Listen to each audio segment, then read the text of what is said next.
pessoal da prefeitura, através do arquiteto Onofre, ele conseguiu um traçado que o doutor Altair Martins fez há uns 40 anos atrás. O que era?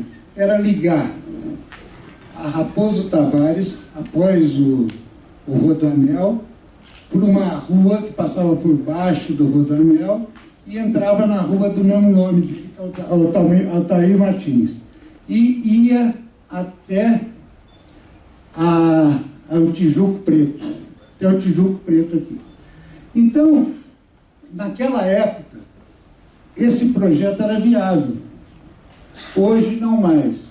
Primeiro, pelos empreendimentos que foram acontecendo pelos locais, e a parte ambiental, que prejudicou muito o traçado. Então, seria uma alternativa de você não usar a Raposo Tavares como avenida. Como avenida e, sabe, o principal eixo de uso da cidade. Então, o que a gente fez? Fez um estudo, usando o que a gente já existe, mais umas mudanças, para que a gente melhorasse a mobilidade interna dentro de Cotia. Então, eu vou passar aqui para a arquiteta Lilian, que ela pode explicar melhor como funciona o sistema de ligações entre bairros. Boa tarde a todos.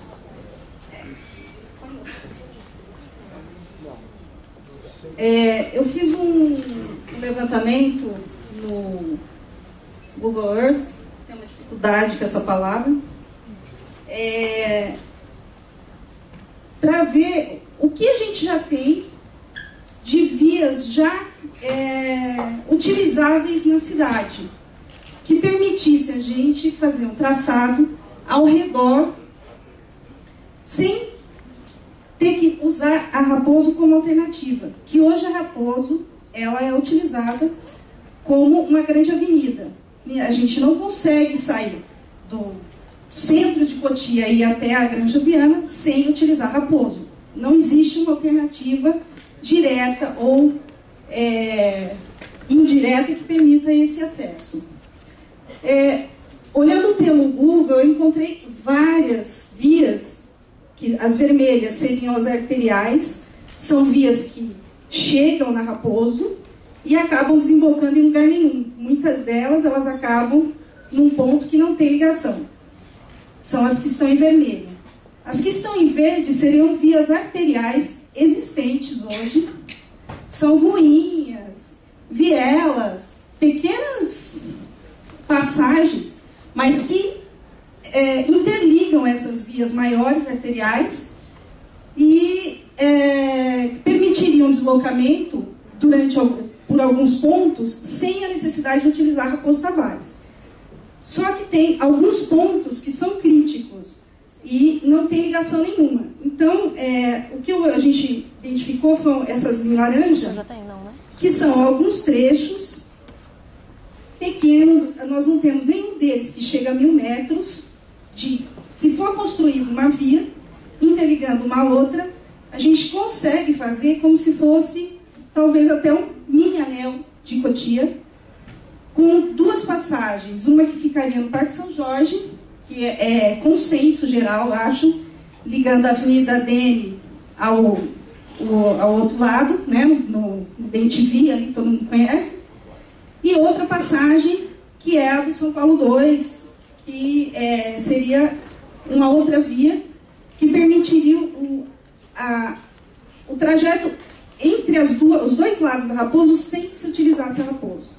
E a gente chegou à conclusão que dá para sair, por exemplo, da Fernando Nobre e ir até São Camilo sem precisar utilizar Raposo, com uma ligação aqui, Avenida, se não me engano, aqui é a dos Estudantes, não, aqui é a Rua dos Estudantes, essa é a José Jorge, uma ligação aqui, ó, liga a Fernando Nobre.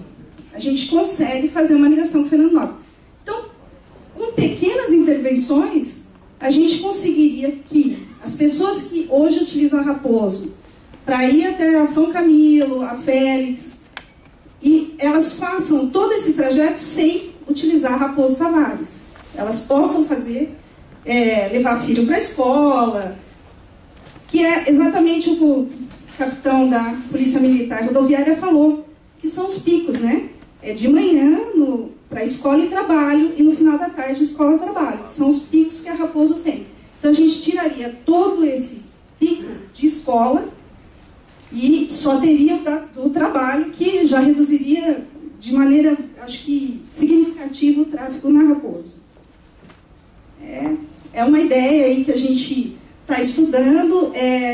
Eu tenho a intenção agora de ampliar esse projeto, percorrendo esse caminho e fotografando e fazendo uma análise mesmo de como essas metragens aqui, a gente chegou em torno de 6.500 metros de vias que seriam necessárias para fazer essas interligações. É pouca coisa, é muito. Porque, na verdade, em Cotia a gente tem a Avenida São Camilo, que não é uma avenida, a Avenida José Jorge, que não é uma avenida, a gente não tem vias de ligação entre os bairros e esse caminho que precisa ser feito. Então, antes de se falar em pedagiar a região, é preciso dar à população uma alternativa de caminho viável, tá?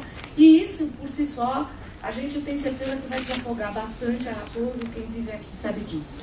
Muito obrigada.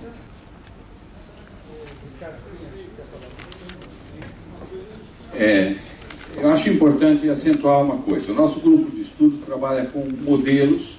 Nós não temos informações tabuladas necessárias para fazer um projeto desse tipo. Então, o que se vê aqui é a possibilidade que existe de buscar caminhos alternativos para comprar pãozinho. Não é preciso pegar a rodovia para fazer uma compra simples ou uma visita a um bairro vizinho. Existe um grande número de vias que estão hoje impedidas, de alguma maneira, ou privatizadas. De qualquer forma, há a possibilidade de grande parte do fluxo que percorre a rodovia ser desviado para o trânsito local. Além da economia de espaço, vizinhos às vezes pegam 2 km de rodovia para irem ao loteamento vizinho de fundo daquele. Mas isso vai exigir a participação da população. É bom que a população aprenda a pensar nos seus caminhos, no lugar onde vive e como faz para se deslocar. Porque cada uma dessas intervenções vai pisar no calo de alguém. Muito bem. Então, os donos dos calos que se prontifiquem a conhecer o seu entorno e oferecer alternativas, envolvendo-se no processo de planejamento do sistema viário municipal. E para não ficarmos tão dependentes de uma via que não é via municipal. Ela pertence a Sorocaba, pertence a Vargem Grande, a Ibiúna, e tem que estar liberada para essas funções. Para comprar pãozinho, há que existir um outro caminho. É isso.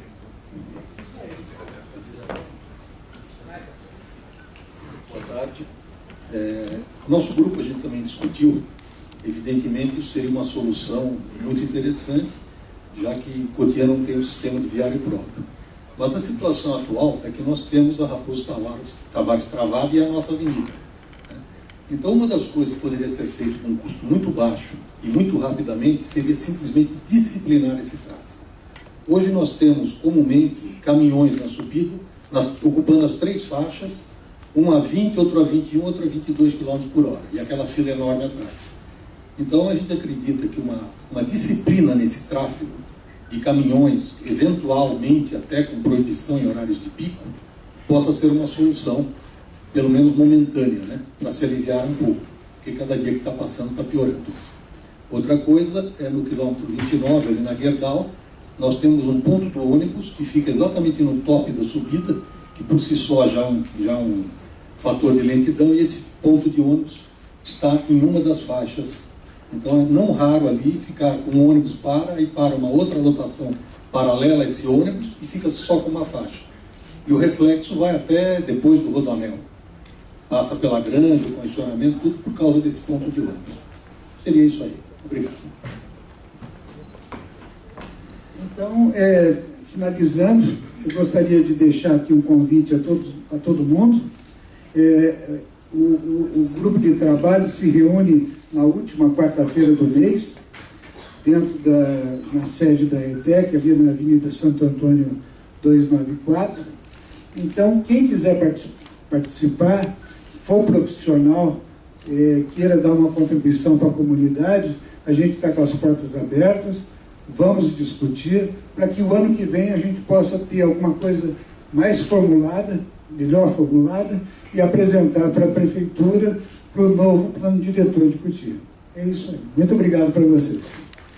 Uma das situações que nós passamos, não sei quem conhece aqui a Fazendinha, mas, por exemplo, eu estou no Euroville e para ir visitar o meu amigo lá, Paulo Guarani, no Golfe, então eu estou a 400 metros, umas pessoas lá inventaram que ali era uma reserva florestal.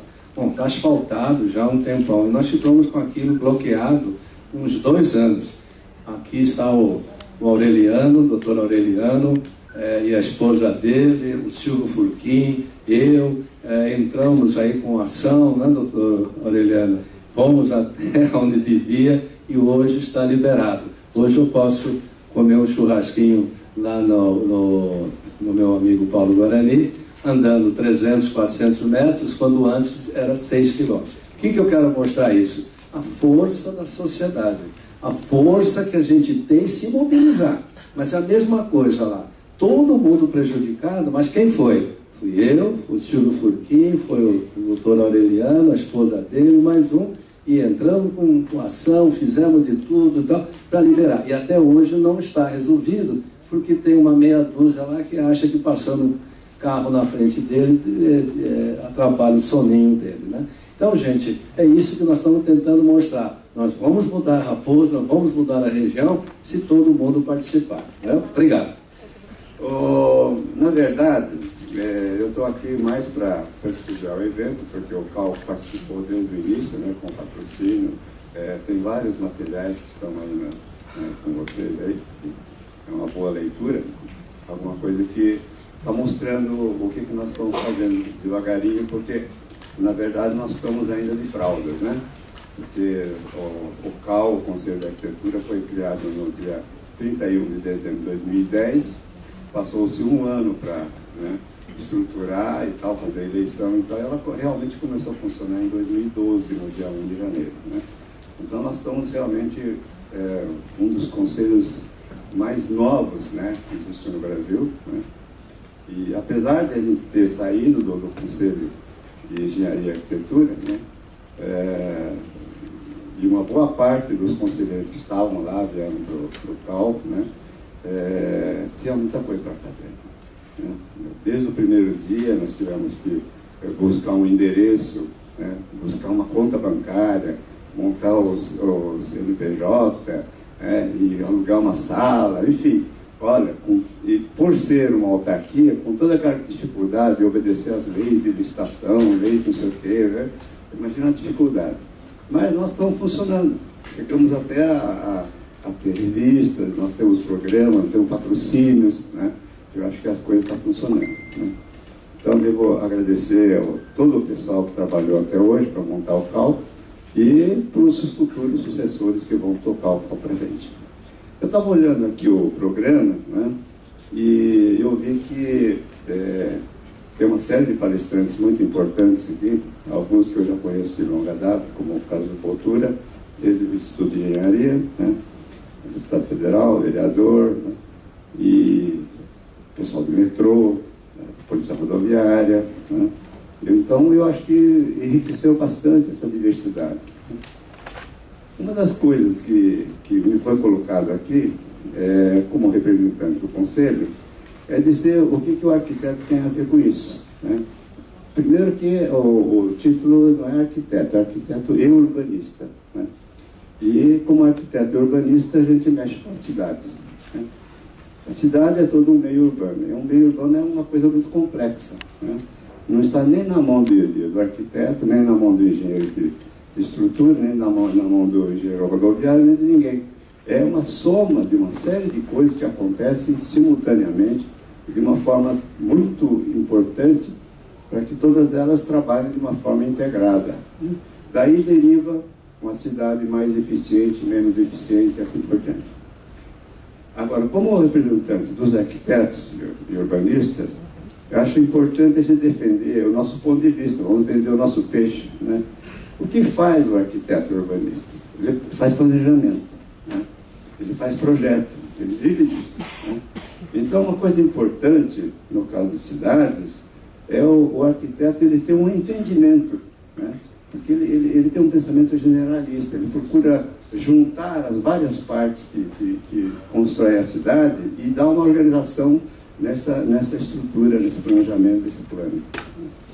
Então, no caso da rodovia, por exemplo, no caso da Raposo Tavares, tal, o que a gente está vendo hoje é que esse elemento urbano, que é a rodovia, né, ela está sofrendo as mesmas coisas que sofrem os outros elementos da infraestrutura urbana.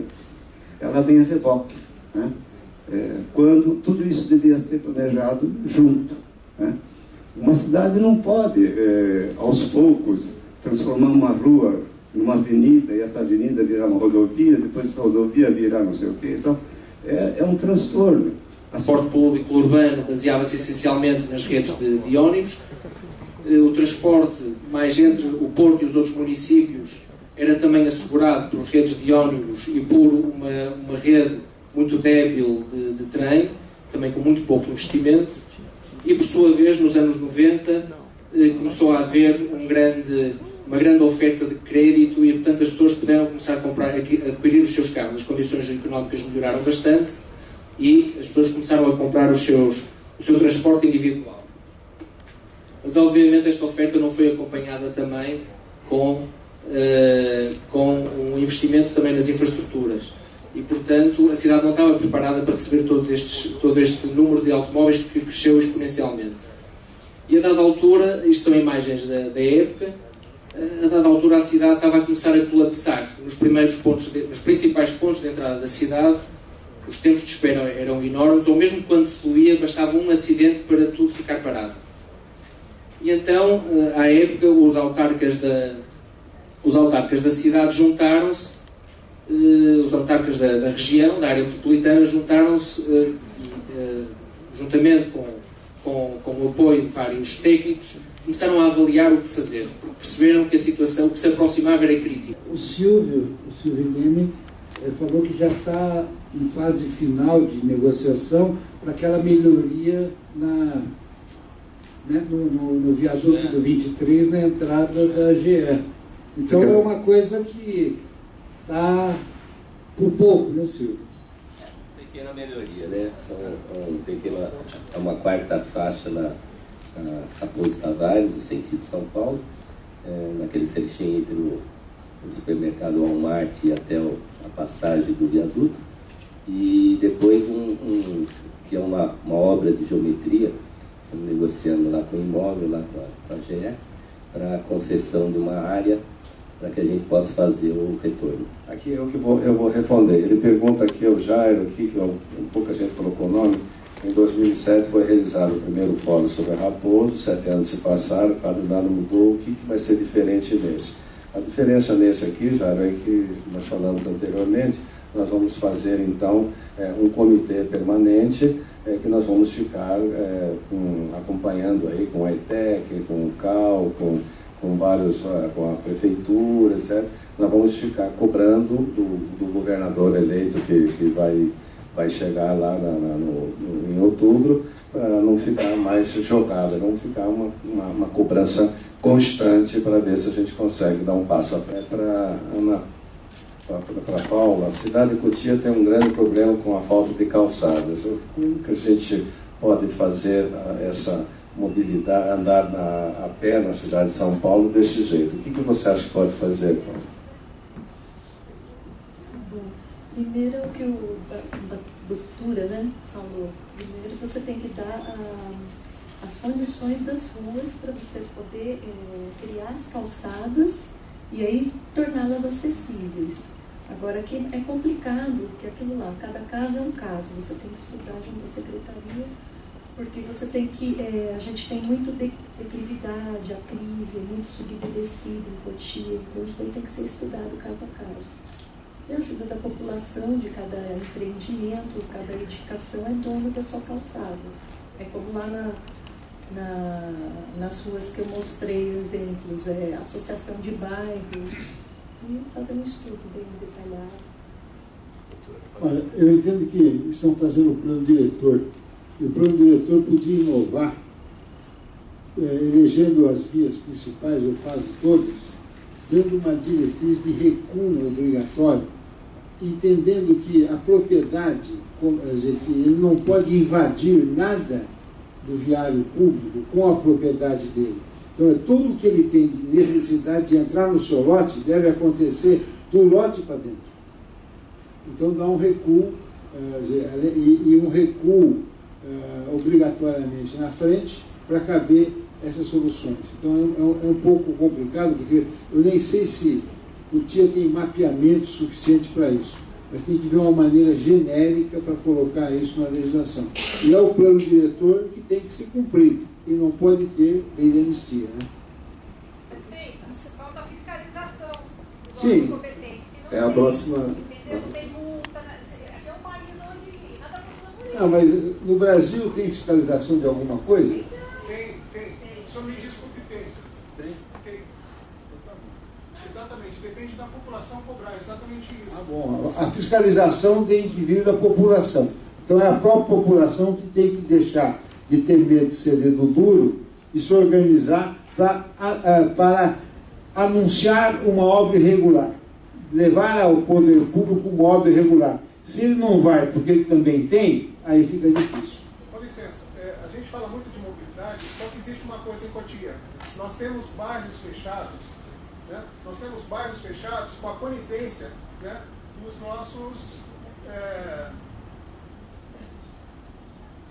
das pessoas que votam, não, dos prefeitos, né, da Câmara. Então, nós temos, a gente está falando de calçada, se nós perdemos mobilidade de ir e vir, transformaram a Raposo Tavares, né, numa avenida onde nós colocamos os nossos familiares e nós perdemos a mobilidade por falsos condomínios. Exatamente isso que acontece. Como nós vamos discutir mobilidade, sendo que vários lugares são fechados para favorecer um grupo de pessoas? É isso que eu gostaria de saber. Isso é no interno do município. A Raposo Tavares, na minha opinião, não devia ter calçada. Noel, estão perguntando qual foi a reação do povo na hora que começou então a colocar o trabalho do VLT lá na cidade do Porto, né? Você mostrou aí em alguns locais, quer dizer, a pessoa passava de carro, né? E depois só tinha de ser só por onda. Como foi a reação? Como é que eles chegaram a ver que no futuro aquilo ia ser muito melhor para eles? O que aconteceu lá, nós não esperamos pela reação, nós fomos reativos e junto com as várias entidades envolvidas, e para se ter uma noção, em termos de entidades envolvidas, nós estamos a falar de 2.500 empregos diretos para fazer este projeto, e tínhamos essencialmente uma empresa que era o dono da obra e, portanto, o decisor sobre o projeto, da qual os municípios tinham participação. Havia um consórcio ganhador com várias vertentes, portanto, da parte da construção e do fornecimento de todos os equipamentos e material circulante, e havia uma entidade que fazia a gestão e a fiscalização da obra mais operacional. Eu posso dizer que, sem exceção, todas estas três partes envolvidas, sob coordenação do dono da obra, estavam incumbidas de se organizarem e de informarem a população sobre o que é que ia acontecer e quais iam ser os próximos passos. Como viram, o projeto aconteceu em 7 anos, com aquela dimensão. Imaginem a quantidade de frentes de obra que surgiram na cidade em simultâneo, e todas elas muito impactantes, quer aquelas que estavam à superfície, mas mesmo as estações subterrâneas, elas também são muito impactantes ainda por mais elas estavam no centro da cidade. E, portanto, há sempre muitos movimentos de pessoas, associações de moradores, associações de comerciantes, as próprias associações de deficientes que queriam saber como é que ia ficar a cidade depois do projeto.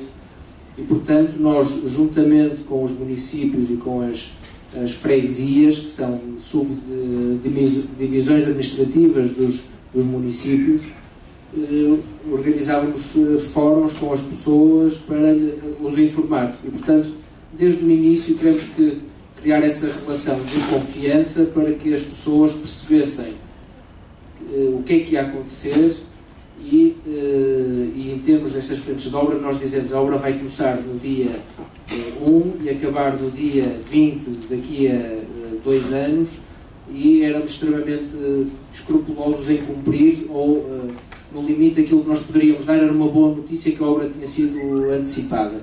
Isto foi muito importante logo no início para ganhar a confiança da população e para os trazer para o projeto.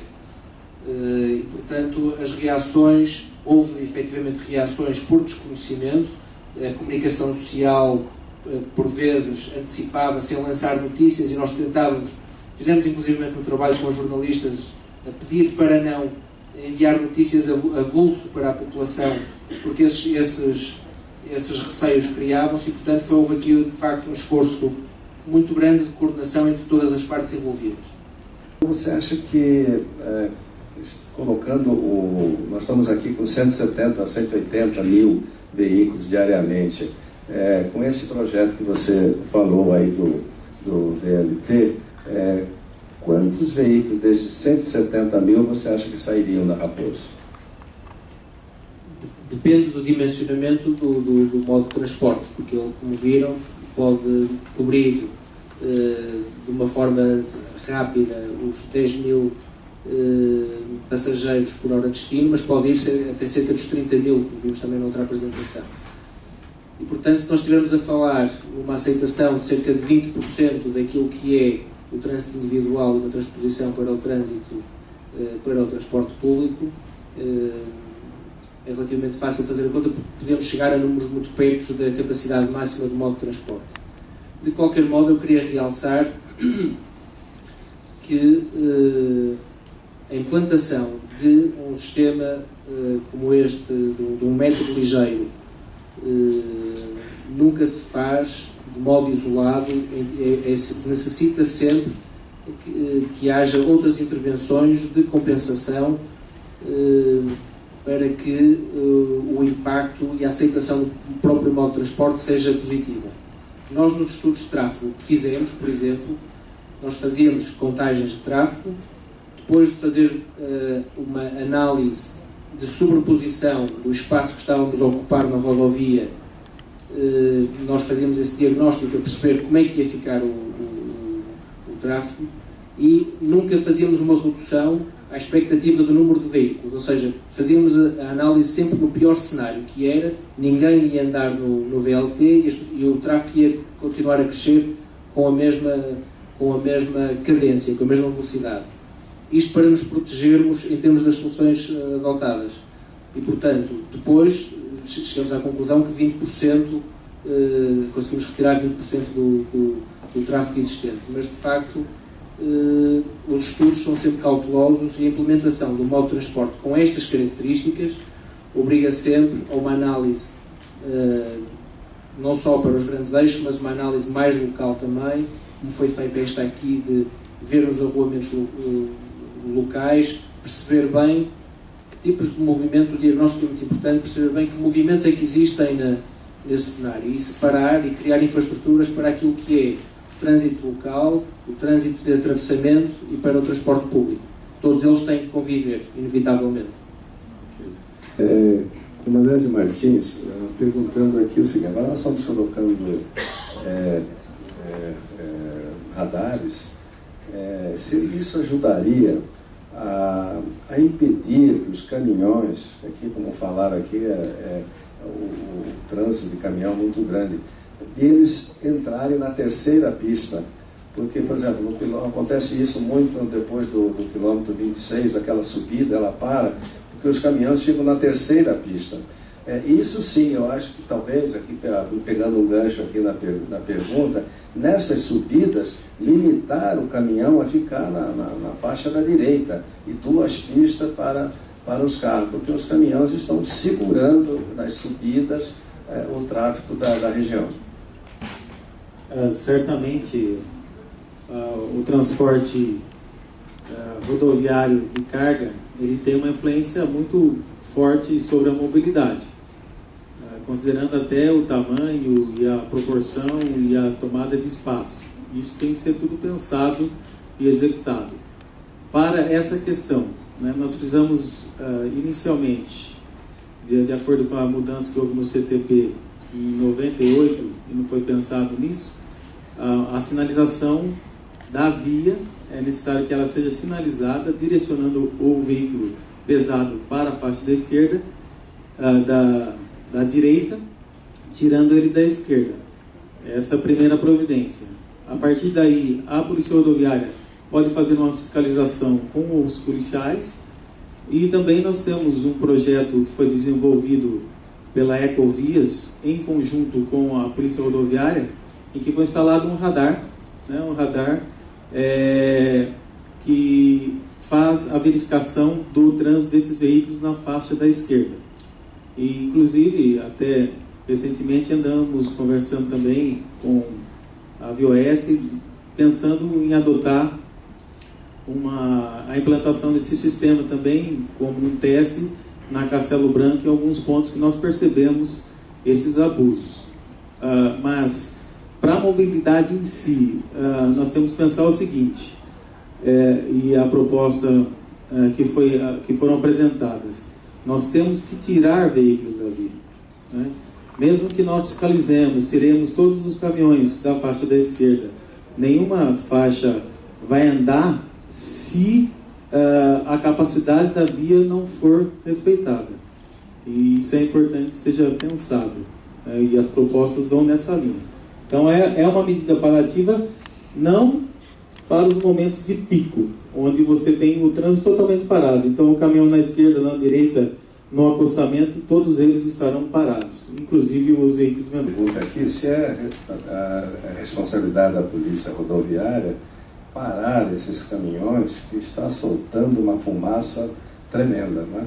A quantidade de aumento de asma, de bronquites, alergia que nós estamos tendo está ficando muito grande. Está esse processo em São Paulo, eu não sei porque até hoje que é só São Paulo que faz a vistoria dos carros. Se um policial rodoviário verificar um caminhão assim, ele pode parar ou não é função dele? É a função dele. Até na semana passada nós fizemos, em conjunto com o governo do estado, uma fiscalização chamada Respira São Paulo. E como nós fazemos essa fiscalização? Nós paramos o caminhão e temos uma escala Ridgeman, e ela permite ao policial que faça uma verificação pela densidade e coloração da fumaça, se aquela fumaça que está sendo emitida está dentro dos padrões internacionais aceitáveis. Então o policial tem essa possibilidade. As dificuldades são uma rodovia em que você não tem acostamento, então você conseguir um lugar para parar esses caminhões. A segunda dificuldade é que você precisa, para que haja uma aferição visual, que você tenha um tempo bom. Você não consegue fazer essa fiscalização em um tempo nublado, por exemplo. E a questão do CO2, como foi bem apontado aqui pelos palestrantes, o veículo parado, né, ele produz muita fumaça, né? Então a ideia é que ele flua. Fluindo, nós teremos um ar melhor, certamente. Luiz Gustavo, você acha que pode criar aqui, deixa eu resumir aqui, tem 3 perguntas mais ou menos iguais. Será que dá para criar na Câmara incentivo para a pessoa que, como por exemplo ali na São Camilo, que eu brinquei aí, saiu no Grande Anil, que vou colocar no Guinness a calçada menor do mundo, 5 centímetros. Se a gente criasse uma lei dando incentivos para o particular recuar 1,5 metro e realmente nós fazemos alguma coisa. Você acha que isso é possível, Gustavo? João, a ideia é pertinente, até já respondendo aqui com o Dr. Botura. Aqui participaram 3 pessoas do Conselho da Cidade, que a gente está fazendo a revisão do plano diretor, tá, Botura? E eu faço parte pelo Executivo como vereador, e na Câmara também vou responder pelo mesmo trabalho. E 3 pessoas estão aqui, o Alex, o Ricardo Cunha e eu, tentando fazer essa revisão. Eu queria...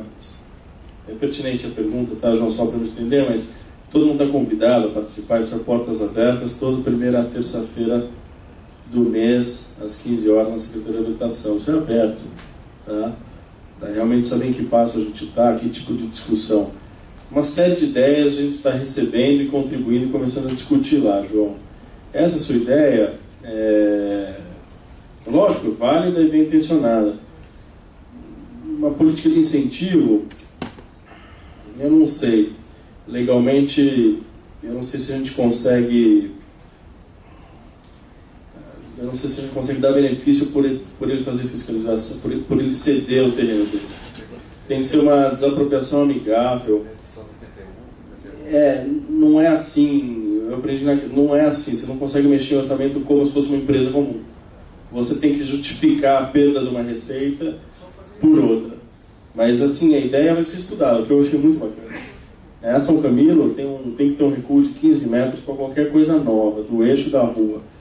Mas a ideia é muito interessante, eu quero estudar e vou te colocar a par, tá?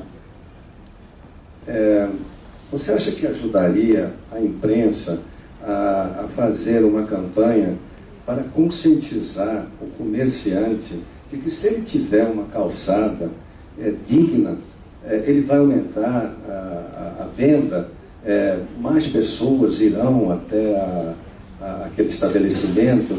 E como você falou aí, tem calçadas aí que eu não sei, mulher, como é que anda de sapato alto naquele lugar, né? E mesmo na parte da José Félix, você vê que se você come uma pizza e depois quiser andar mais uns 100 metros para comprar uma roupa, alguma coisa assim, estão dizendo aqui que já quebraram muitos sapatos. E se for de sapato alto, então é impossível. O que você acha disso?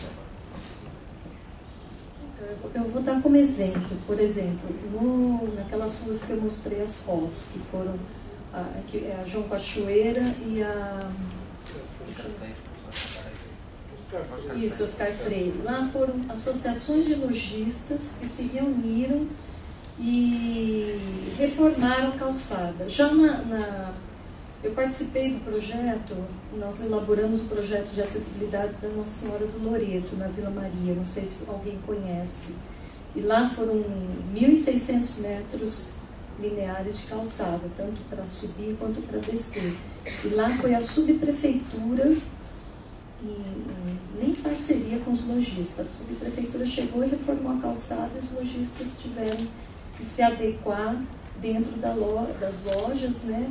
Ou foi até uma faixa que a prefeitura, porque a calçada é estreita, então a subprefeitura deixou ter degrau para entrar na edificação e eles terem um prazo para se adequar para a pessoa com deficiência entrar no estabelecimento.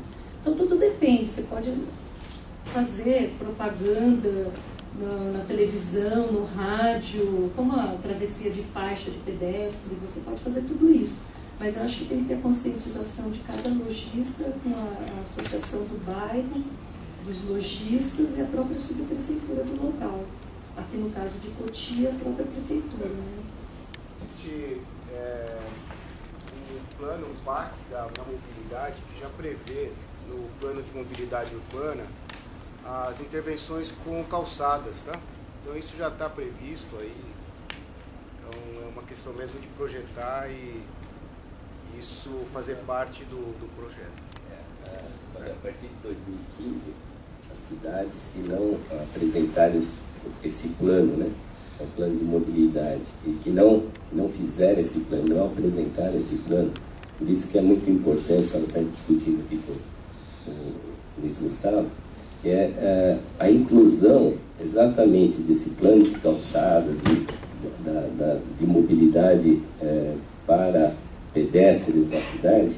Ele é muito importante para que a gente inclua no plano diretor, né, que está agora em discussão, que ele seja incluído no plano diretor, para que a gente, daqui para frente, né, todos, quem vai fazer uma reforma no imóvel, vai fazer algum modificativo, um imóvel novo, ele já adote a sua calçada nos padrões conforme a Paula apresentou. Esse é então, acho que daí, quer dizer, pelo menos a gente, daqui para frente, né, e depois vai adotando medidas de correção do que tem que não está adequado.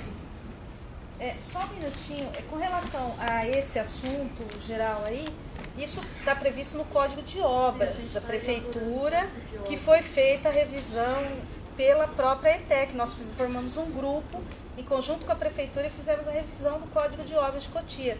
Está na mão da Prefeitura agora, e isso está previsto lá, tem um capítulo inteiro de acessibilidade da Paula, que foi incluso pela Paula lá, tá? Então, já existe isso, mas é no Código de Obras da cidade. Ele estudou aí a Raposa, se há possibilidade da situação atual de ter uma pista pequena, exclusiva para a moto, tantos acidentes que acontecem, e se nesse plano que você apresentou, se você vê uma possibilidade, a implantação de um VLT também junto, quer dizer, fazer a melhoria da Raposa e, ao mesmo tempo, um VLT para que se fosse à vontade da população. Poderia caminhar junto esses dois projetos? Vou falar da moto primeiro. Eu não conheço os números de moto da Raposa. Eu conheço muito os números de moto do nosso trecho ali na Castelo, que é um dos trechos rodoviários com maior tráfego de motocicletas no estado de São Paulo. E ainda assim representa um percentual muito pequeno do tráfego. E representa um percentual grande dos causadores de acidente, das vítimas. Em geral, 1/3 dos acidentes, 1/3 das vítimas são motociclistas. E, em geral, os acidentes são com conotação grave. O Major pode confirmar essa informação. Mas o percentual do motociclista é um percentual muito pequeno. Exigiria um investimento que teria que ser bancado de alguma maneira. Teria que encontrar alguma solução econômica para ser viabilizado. Hoje, no estado de São Paulo, as concessões da primeira fase do programa de concessões, que são as Guarabandeirantes, Castelo Raposo, Anchieta Imigrantes, não se cobra pedágio de motociclista. Na segunda fase já se cobra pedágio de motociclista. Mas longe dessa receita poder bancar esses investimentos todos. Então, mais uma vez, apesar de ele não contribuir economicamente com a equação financeira, ele hoje é um grande causador de custos para a sociedade, para a própria concessionária. Então teria que ser feito um estudo para verificar efetivamente a viabilidade de fazer um investimento adicional e segregar uma faixa exclusiva para a motocicleta. Também é um conceito do ônibus, né? Então teria que fazer um estudo específico de viabilidade, né? E direcionar o investimento para isso. Com relação ao investimento do monotrilho, eu vou voltar na questão da discussão da equação financeira. Hoje, esse investimento que nós apresentamos, essa versão de projeto, é um investimento de 1,8 bilhão. Nós sabemos que o investimento em transporte de média e alta capacidade, em geral, é um investimento que não tem viabilidade econômica para ser executado integralmente por iniciativa privada. Então, um exemplo que nós temos dentro do grupo é a própria Via 4. A Via 4 é uma PPP, ela não pôde ser uma concessão justamente porque o modelo financeiro não se equilibra simplesmente com a arrecadação tarifária.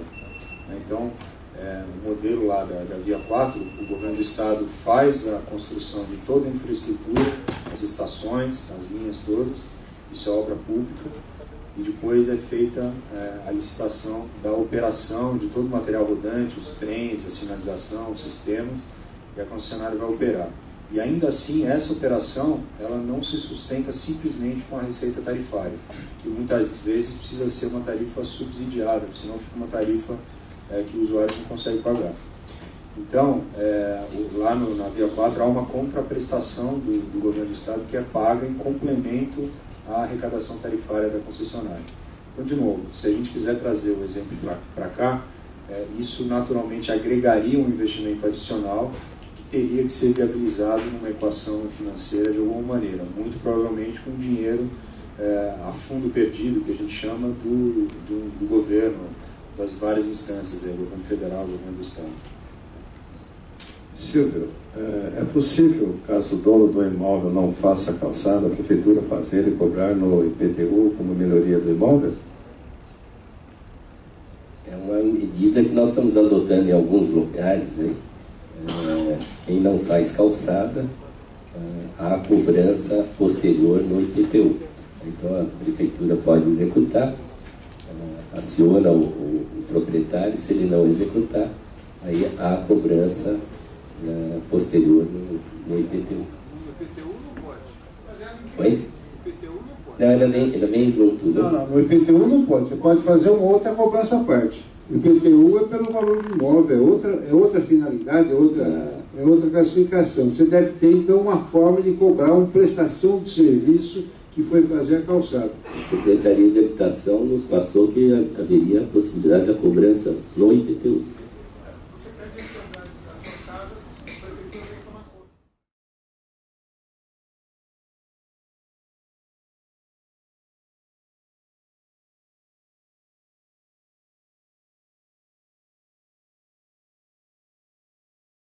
Pelo estudo que eu fiz, o projeto, a gente tem algumas vias.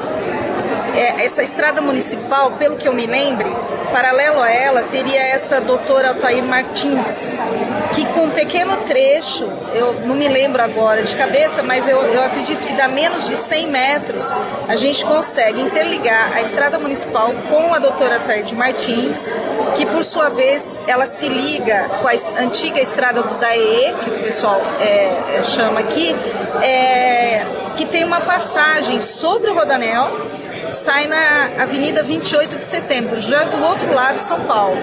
Então, o projeto que foi apresentado hoje aqui no fórum foi justamente fazer essas interfaces entre as estradas que são arteriais, elas saem ou chegam na Raposo Tavares, e interligando com as secundárias, sendo que em alguns pontos, para ligar nas secundárias, nós temos pequenos trechos de conexão, que não existe essa via, e a nossa proposta é fazer essa via hoje.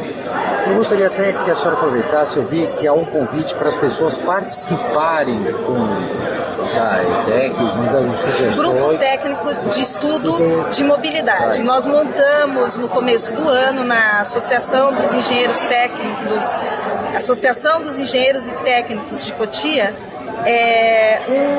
vários grupos de trabalho que nós vamos fazer ao longo do ano de 2014, e no final nós vamos mandar isso para a prefeitura, para a imprensa, para divulgar o nosso projeto. Eu faço parte do grupo de mobilidade e sustentabilidade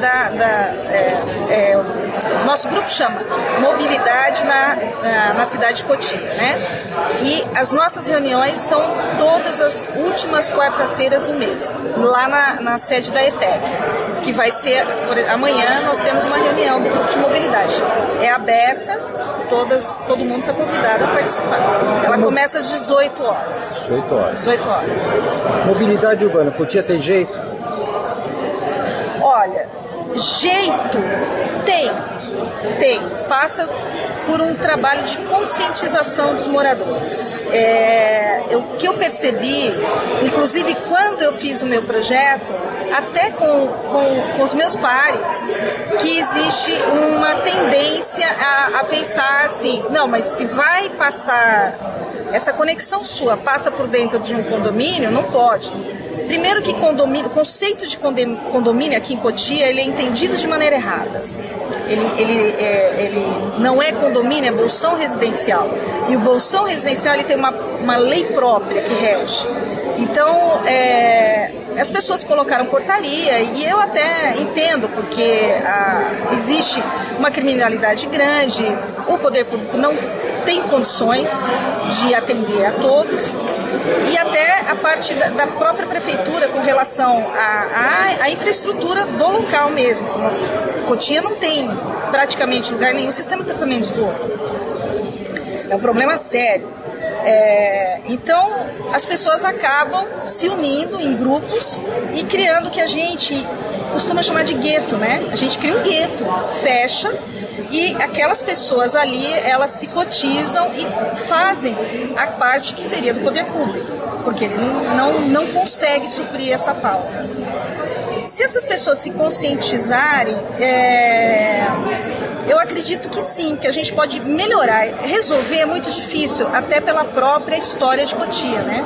Que é uma cidade que se desenvolveu ao longo de uma estrada, né? de tropeiro, né? Que ligava até Sorocaba, e cercada de fazendas, de sítios, chácaras. Então as pessoas só andavam de carroça, charrete, mula, né? Então ela já existe essa dificuldade porque ela não foi planejada lá atrás. Mas eu acredito que a gente consegue melhorar e muito a situação de Cotia hoje.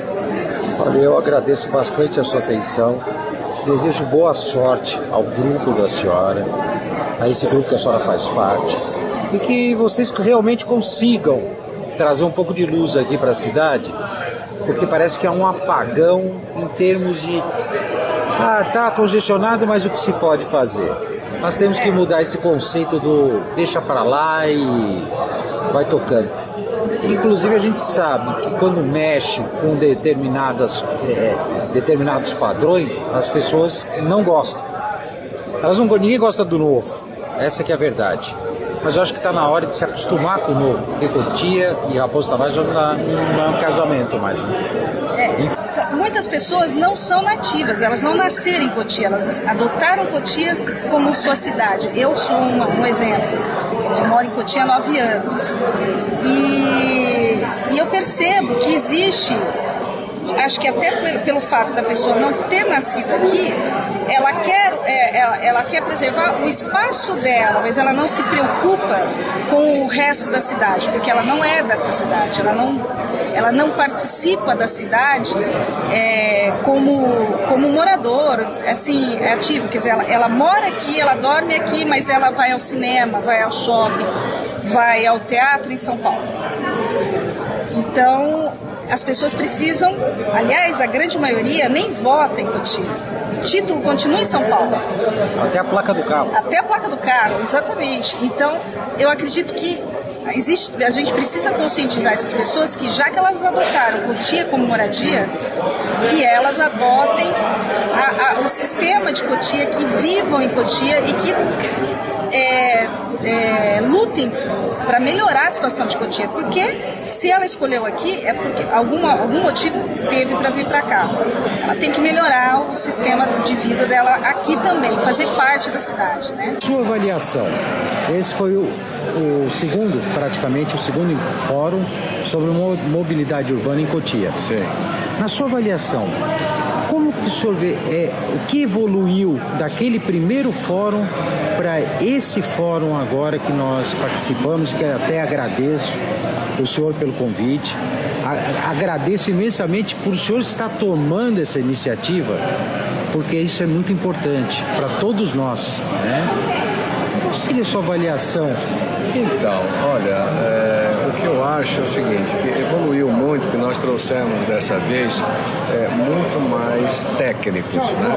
Arquitetos e urbanistas extremamente qualificados, trouxemos até a nível internacional, que foi o Manuel da Cinco, o projeto que eles fizeram lá no Porto, quer dizer, uma cidade de 1.400.000 pessoas, com um trem de 78 quilômetros, e agora já está expandindo para 90, mais do que a cidade inteira de São Paulo, né? Então eu acho que em nível de palestrantes foi muito melhor, né? Nós tivemos gente qualificada. Agora, o importante é que a sociedade se tome conhecimento e se engaje hoje, né? Eu, em quase todas as entrevistas, eu falo o seguinte: o Brasil só vai dar certo quando der quórum em reunião de condomínio. Enquanto nós tivermos uma sociedade que não é capaz de pegar o elevador e descer para uma reunião para ver se o custo do condomínio está elevado, se o síndico está roubando, se a administração está boa, não está nada. Nós vamos a participação média, segundo as administradoras, 7%. Quer dizer, 93% deixa para o outro fazer. É o que a sociedade de Cotia fez hoje, né? Nós temos 220 mil habitantes e vieram aqui no evento 150 pessoas. Né? Então, enquanto não tiver a mobilização, você não tem como cobrar do governo. Os prefeitos fazem o que querem, os governadores fazem o que querem, o presidente da República faz o que quer, porque a sociedade é totalmente parada.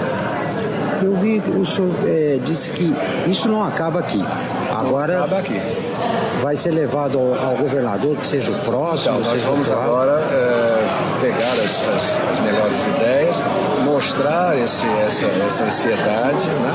Porque eu, no entre 2007 e agora, eu mandei 20 cartas para o governador, eu coletei aqui entre diversas entidades da região. Então teve carta da Ciesp, teve carta da ETEC, teve carta da Associação Comercial, do Rotary, de um monte de gente, mandamos para o Palácio dos Bandeirantes. E a resposta foi que toda a entrada de rodovia em São Paulo, ela está congestionada. Só que nas outras rodovias existem alternativas, né? Então se parou a Anchieta, você escapa pela Imigrante. Se parou a Anhanguera, você vai para Bandeirante. Aqui fechou, nós não temos para onde ir. Nós ficamos horas paradas porque um caminhão virou, porque outro dia foi um tomate, o cara virou o caminhão, foi tomate para tudo quanto é lado aqui. Nós ficamos 4 horas. A semana retrasada parece que foi na José George, também teve um negócio, ninguém saía. Você fica ali, se você passa uma necessidade, passa um mal súbito, você não sai nem para o hospital, porque fica tudo parado. Então, é a conscientização da sociedade que precisa se manifestar e, logicamente, se você pressionar qualquer governo, a coisa vai melhorar. E não é só a Raposo, como todos os palestrantes fizeram. Nós precisamos ter vias aqui dentro. Quer dizer, você sai do bairro, vai para outro e não precise passar na Raposo. Isso já é uma ação da prefeitura. Inclusive você falou uma coisa interessante, porque a Raposo Tavares, ela já não está mais só saturada. Ela explodiu praticamente. Explodiu. As pessoas mudam para Cotia ou para Grande São Paulo em busca de qualidade de vida. Será que qualidade de vida é ficar parado cheirando diesel? Olha, eu tenho um amigo, ele é dono de uma agência de turismo e ele foi meu cliente há muitos anos. Ele trabalha lá desde o começo, há 20 anos, na 7 de Abril. E ele veio um final de semana aqui com a família, se encantou com a região, né? E achou maravilhoso e tal, e pum, já deu o cheque e comprou a casa. Aí passou mais um mês, ele mudou para cá, também tudo no sábado e domingo. Tá? Aí tudo bem. Aí na segunda-feira, primeira segunda-feira dele, ele pegou o carro para trabalhar na 7 de Abril. Quando ele chegou no final do dia, ele pôs a casa à venda. Você sabe que o meu pai falava... O nome dele é Vicente. Você sabe que o meu pai falava isso? Meu pai dizia o seguinte: você vai comprar uma casa, não vai sábado e domingo, vai segunda. Segunda e dia de chuva. E dia de chuva. Exatamente, é isso aí. Aí você vai descobrir onde você vai morar. Exatamente. Porque sábado e domingo é uma beleza. Mas eu gostaria de agradecer bastante o senhor por esse convite.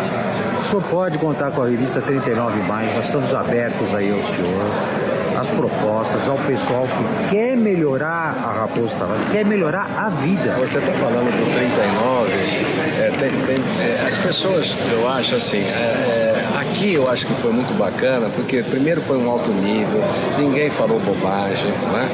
Tinha muita gente aí antes falando bobagem na internet e tal. Então eu achei assim, as perguntas foram de bom nível, o respeito que teve aos palestrantes, etc. Mas há umas 4 semanas atrás, porque ele falou que dá de segunda a sexta, não é mais segunda a sexta, é de segunda a domingo. Sim. Né? Eu voltando do quilômetro 51 da Raposa, eu cheguei no quilômetro 39 e vi que a estrada de Caucaia já estava uma fila. E dali parado, eu demorei 1h20 até chegar aqui no viaduto São Camilo. São 17 quilômetros.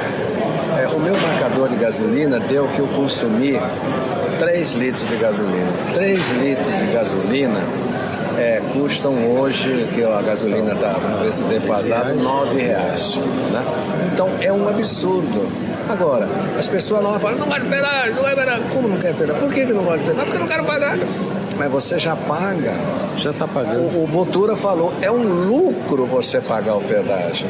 Porque o consumo de gasolina vai lá embaixo. O ar que você vai respirar é muito mais limpo, porque o carro está em alta velocidade. Então, eu não sou a favor do pedágio, eu sou a favor da racionalidade. Que as pessoas, antes de falar, façam números, pensem, né? E aí sim você dá a sua opinião, como foram essas pessoas que falaram. Vejam experiências, vejam o que aconteceu, põem números, para chegar então a uma solução coerente, econômica e efetiva, não pelo coração. O coração é para você se apaixonar, mas a solução tem que sair pelo cérebro, né? Mesmo porque muita gente diz, Raposo não tem jeito. Não, Raposo tem jeito. Tem jeito, tudo tem jeito. Ela precisa de vontade política, acima de tudo.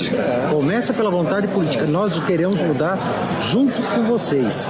Não, nós queremos mudar. Mas não é só vontade política, é um pouquinho de interesse também. Porque, olha, você saindo da São Camilo, faltam 100 metros para você fazer uma marginal e você entrar ali no RT-23 sem entrar Então, não é questão de milhões, é questão de boa administração, de interesse de quem está no cargo em tentar fazer alguma coisa, que a gente vê que não tem nenhum interesse, porque não é possível que o DR não tenha uma verba para fazer aqueles 100 metros de marginal ali, que é um negócio que toda hora nós estamos fazendo. Saímos da São Camilo, vamos para o Pão de Açúcar, vamos ali para o McDonald's.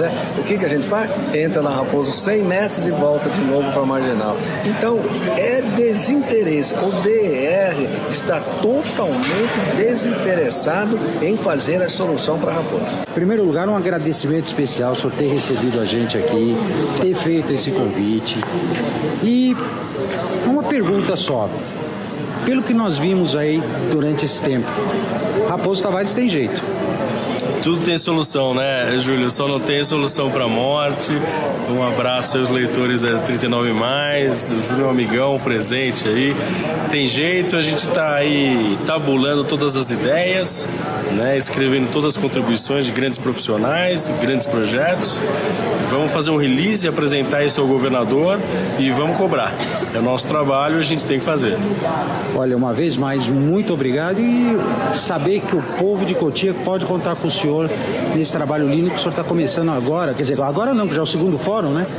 Que o senhor está dando continuidade. Isso que é importante. É isso aí, Júlio. Não tem que parar, não. A gente vai cobrar até melhorar a Raposa.